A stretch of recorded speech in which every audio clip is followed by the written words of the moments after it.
দেশের বিদ্যুৎ সংকট মোকাবিলায় ২০১৭ সালের ৫ নভেম্বর ভারতের আদানি গ্রুপ থেকে বিদ্যুৎ কেনার চুক্তি করে শেখ হাসিনা সরকার। এরপর গেল জুলাই পর্যন্ত ১২৮,১৮,৪৪২ বিদ্যুৎ আমদানি করা হয়েছে। তবে তা আমদানি করতে গিয়ে ৩৯,৭১,৭১,৪৬৭ রাজস্ব ফাঁকির প্রমাণ পেয়েছে এনবিআর।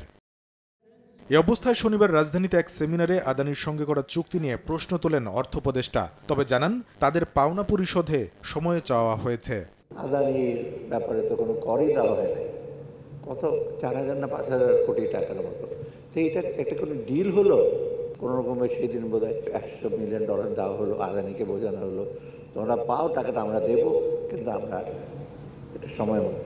এ সময় অর্থ উপদেষ্টা বলেন, কোনো ধরনের পর্যালোচনা ছাড়াই লোক দেখানো প্রকল্প নিয়ে অর্থনীতিকে ফুলিয়ে ফাঁপিয়ে দেখিয়েছে হাসিনা সরকার। আগামীতে কেউ লুটপাট ও অর্থ পাচারের চেষ্টা করলেই ধরা পড়বে বলেও হুঁশিয়ারি দেন তিনি। অর্ধেক পাউডারে দ্বিগুণ উজ্জ্বলতা, নতুন রিন অ্যাডভান্সড অর্ধেক পাউডারে দ্বিগুণ উজ্জ্বলতা।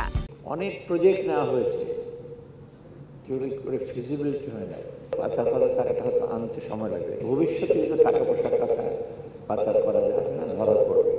তখন ধরা পড়ে নাই, তাদের বিচারের আওতায় আনা হবে।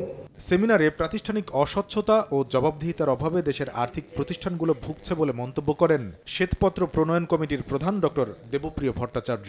উন্নয়নের যে বয়ান আমরা এতদিন শুনেছি, সেই উন্নয়নের বয়ানের ব্যবচ্ছেদ যদি না করতে পারি তাহলে এটা আমাদের আগানো সম্ভব না। প্রবৃদ্ধির যে উপাত্ত দেওয়া হয়েছিল এইটার ভিতরে মারাত্মক ধরনের সমস্যা ছিল।